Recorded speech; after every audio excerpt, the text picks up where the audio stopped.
Hello, everyone, and welcome to the 30-Minute Gospel. My name is Chris, and I'll be your host as we open and study the Bible together. I'll be reading from the King James Version, but you can feel free to read whichever translation that best suits you. I would just recommend that you have a version that does not delete verses from God's holy word. Each video will be a biblical teaching of 30 minutes or less.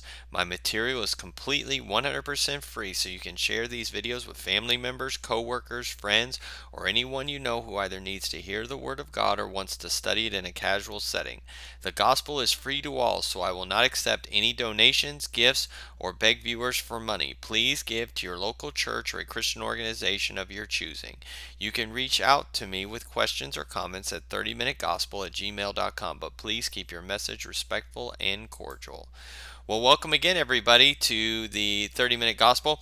We are continuing on with our study on the end times, and we this is going to be a multi video series. It's probably going to be a bunch because we didn't even go through any of my notes. I was just going off the top of my head of things to discuss about the end times. And then the last video, just briefly summing up, we said amillennialism is not true, and we have proof of that. I literally believe the things in Revelation, and only believe things are symbolic when they say they're symbolic. Okay, they're very clearly, like when it talks about the sea, it represents people and lands and things like that. So they tell you that. But when it says there's a mark of the beast, there's a literal mark of the beast. When it tells you there's the battle of Armageddon, there's a battle at Armageddon. That's what I believe.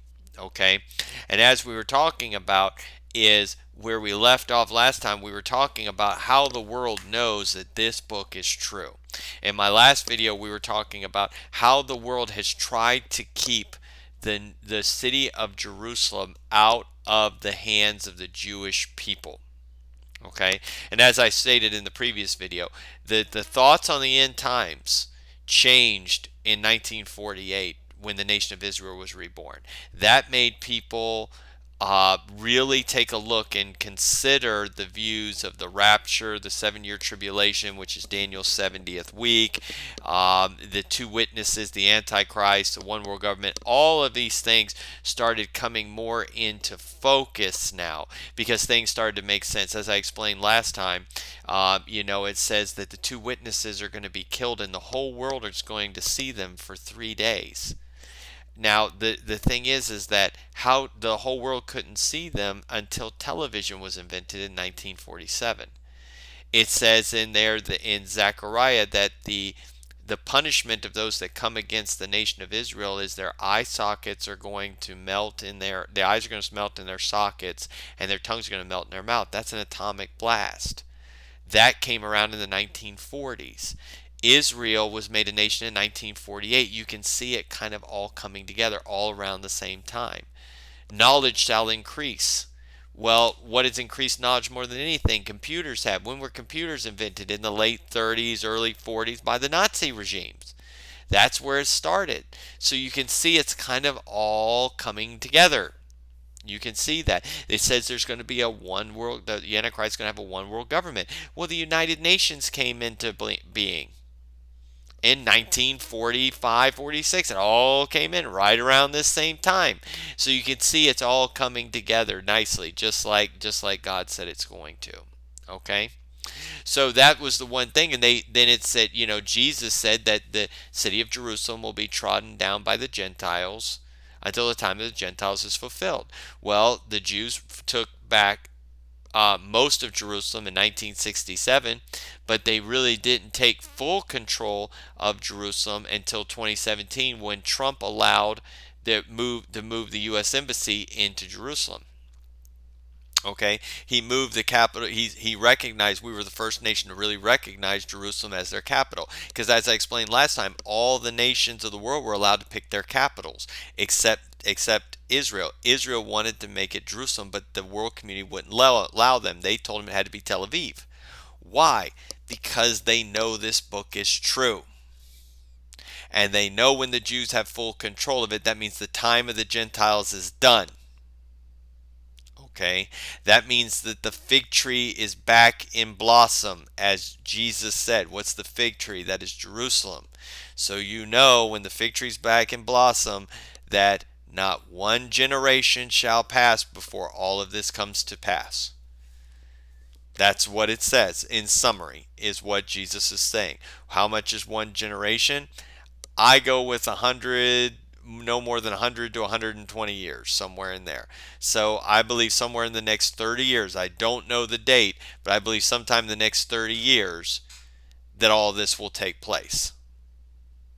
And you see, they're trying to keep it because they know the God of Israel is true. They know this book is true. They know the book of Revelation is true. So what they've done is they've done their best to keep Jerusalem out of the hands of the Jewish people. That's why they're doing it. That's why they're doing it. And it all makes sense. Satan is trying to stop that because he knows when that happens, his time is short.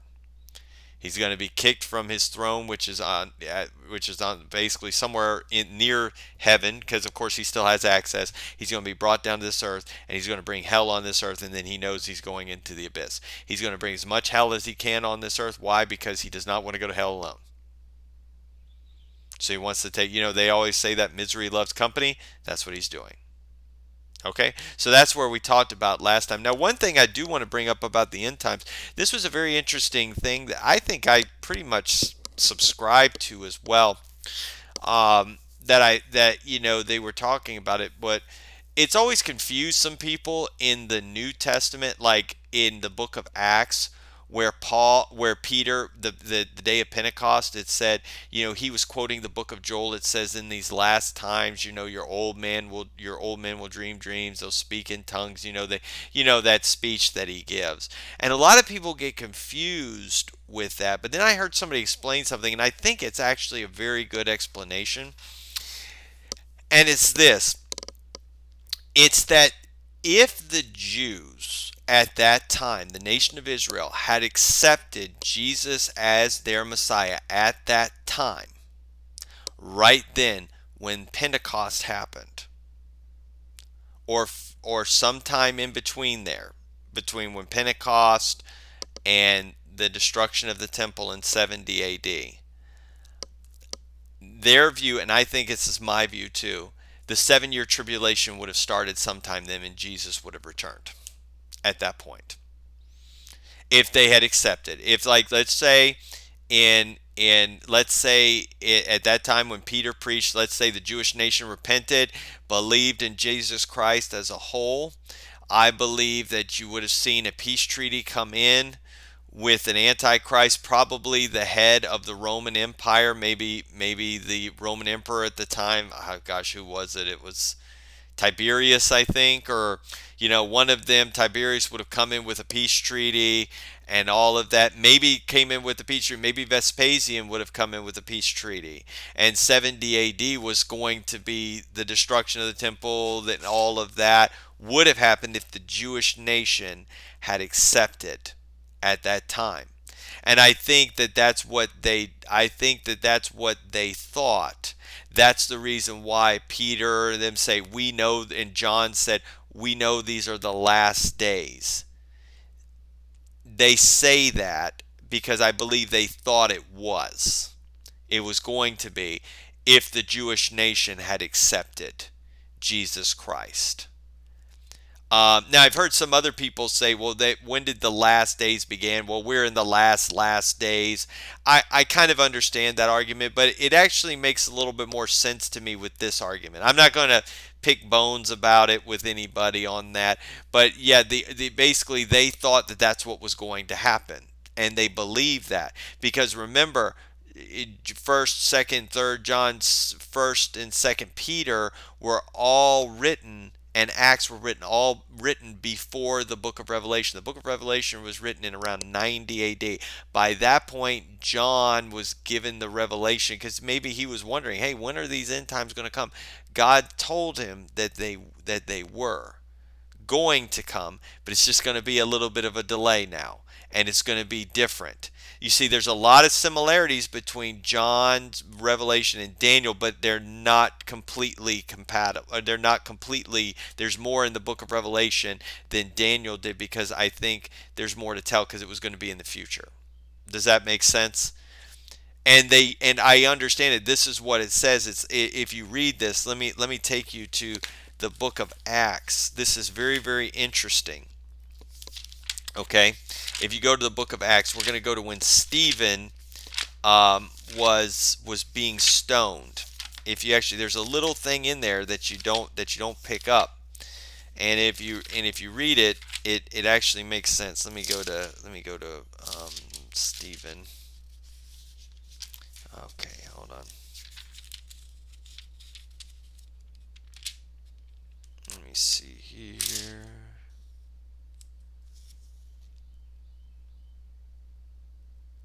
Um, I'm trying to find him. Uh, yeah, yeah, here it is. It's in Acts chapter 7, and it says here, it says in verse 58, we'll start there. It said, and cast him out of the city, talking about Peter, and stoned him. And the witnesses laid down their clothes at a young man's feet, whose name was Saul. And they stoned Stephen, calling upon God and saying, Lord Jesus, receive my spirit. And he kneeled down with a loud voice. Lord, lay not the sin of their charge. And when he had said this, he fell asleep. Okay, so this is all about the stoning. Okay, and it says in verse 56, I want you to understand this is all about the stoning. So just kind of give you background. It says, and said, behold, I see the heavens opened, and the Son of Man standing on the right hand of God. Now, in the Gospels, it talks about Jesus going to heaven and sitting at the right hand of God. Now, here in verse 56, he's standing. Why? Because he was ready to go down there to be their king and set up everything. He was ready to get it all started. He was just waiting for them to accept. When they did not accept, and they rejected, and they rejected, and they rejected, Paul says, okay, I'm going to go to the Gentiles now. And I believe Paul knew about this gap. He knew that there was going to be that. And Jesus even talked about it. He says, that the Gentiles will come in, that Jerusalem will be trampled down by the Gentiles, and all these things. So Jesus knew there was going to be a time, but the disciples really didn't understand it. And I firmly believe that's why you hear Peter and John and all them talk about these are the last days, and Peter was saying, quoting Joel, it's in Acts chapter, I think it's Acts chapter 2. Let me go over here. Peter, standing up with the 11, lifted up his voice and said unto them, Ye men of Judea, this is 2 verse 14, Judea, and all ye that dwell in Jerusalem, be this known unto you, and hearken my words, for these are not drunken as ye suppose, seeing it is but the third hour of the day. These are all the people speaking in tongues. But this is that which was spoken by the prophet Joel, and it shall come to pass in the last days, saith God, I will pour out my spirit. I will pour out of my spirit upon the flesh. See, they thought it was going to be the last days. They thought this was what was going to happen, that the Jewish nation would accept Jesus and ask for forgiveness for their sins and forgiveness for crucifying him and all of this. And then the 7-year tribulation, Daniel's 70th week, would kick into place. Because if you know anything about we're going to talk about Daniel's 70th week. If you know that, there are 77s, okay? By that point, 69 of them had happened. It started with the decree to rebuild the temple, which was around 450 BC, and it went all the way up to the about the Messiah, okay? And then there's one more week after that.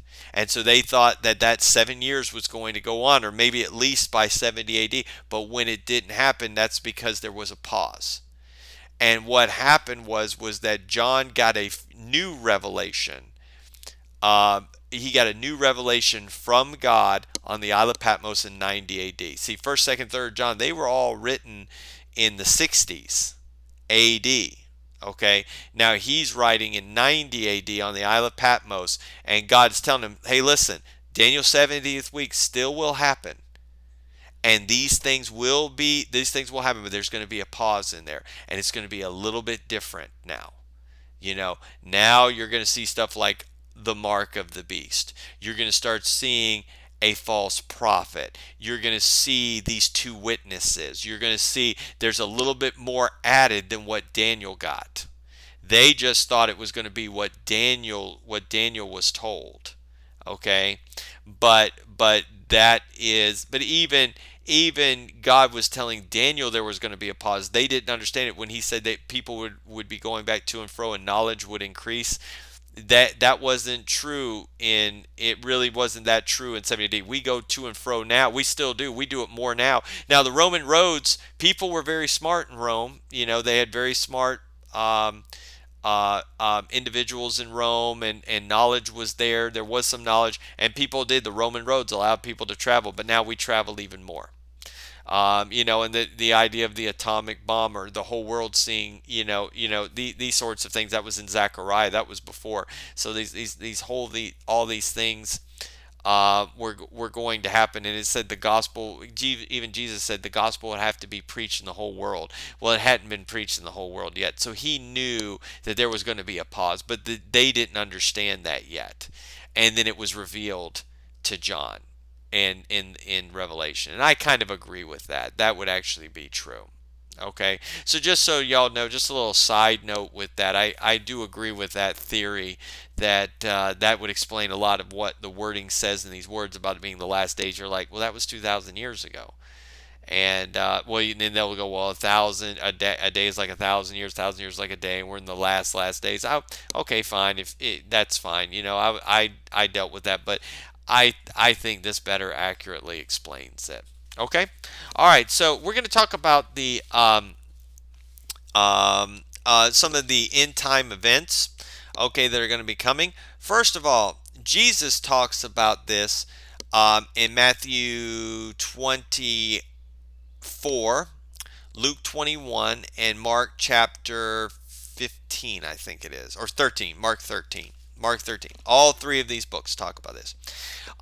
First of all, there's going to be false prophets and false Christs. Okay, so if you go to Matthew chapter 24, so go ahead and turn over to Matthew chapter 24. We're going to hang out in Matthew. This is where I'm going to get it from. But of course, this is all mentioned again in several places. But the false prophets and false Christs, many will come in his name, claiming I am the Christ, and will deceive many. Matthew 24, verses 4 through 5.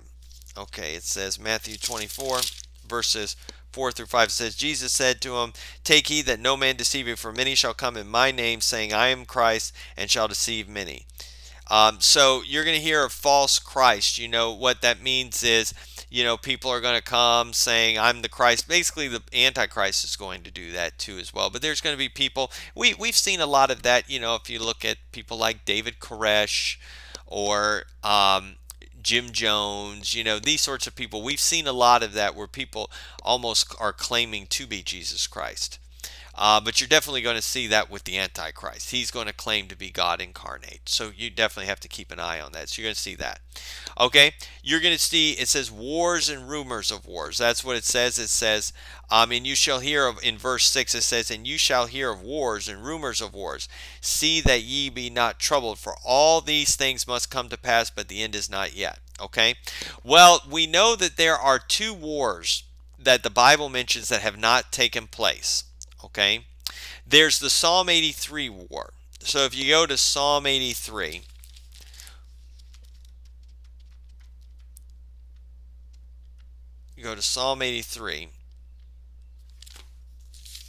it talks about this war.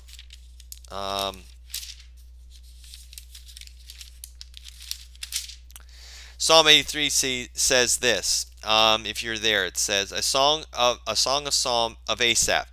Keep not thy silence, O God. Hold not thy peace, and be not still, O God. For lo, thine enemies make a tumult, and they that hate thee have lifted up the head. Okay? They have taken crafty counsel against thy people, that's the Jewish people, and consulted against thy hidden ones. They have said, come and let us cut them off from being a nation, that the name of Israel may be no more in remembrance. Have you heard that before? You know, the Iran has said that we're going to wipe Israel off the map. Okay? So you've heard that before. That's what they say. They're going to wipe them off the map so they don't remember them anymore. Many nations have been doing that, and Satan has been doing that to the Jewish people since the choice of Abraham, since Abraham's obedience and God choosing him to run the nation. Why? Because God says that the sun and stars shall fall from the sky and quit working, basically, before the nation of Israel will stop being a nation before him.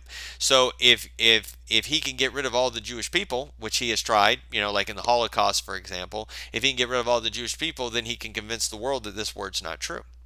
But God keeps them as a small minority all the time, just so people can see that His word is true and that He keeps His promises. He always leaves a remnant. Satan can never quite ruin them out, and they have a spirit where they won't let him do it, and God has given them that. Okay, so it says this. It says, for they have consulted together, and on one consent they are a confederate against thee, the tabernacles of Edom, and the Ishmaelites of Moab, and the Hagarenes, Gebal, and Ammon, and Amalek, the Philistines, with the inhabitants of Tyre. Asher also is joined with them. They have holpen the children of Lot Selah. Do unto them as unto Midianites, as to Sisera, as to Jabin, and the brook of Kison, which perished at Endor. They became as dung from the earth. Make their nobles like Oreb and like Zeb, like all the princes of Zebah and of Zalmunna, who said, let us take to ourselves the houses of God in possession. O my God, make them like a wheel, as the stubble before the wind. And you see, they're not meaning the literal nations. They're talking about the areas for this future war. This war has not happened. So, like, Ammon, these places like Moab and Hagarenes, those are like the nations around them, like Lebanon, Syria. All these areas are going to attack them. The Philistines, Tyre. These are like areas around them, and these other little nations. They're going to come against them. Now, also, there's another war that's spoken of in Ezekiel 38 and 39. Many of you have heard of that, and I'll do a video on that sometime. The Gog Magog war. Gog, of course, is the nation of or no, I'm sorry, is it, yeah, the is the nation of Russia. It says the Prince of Rosh is Russia.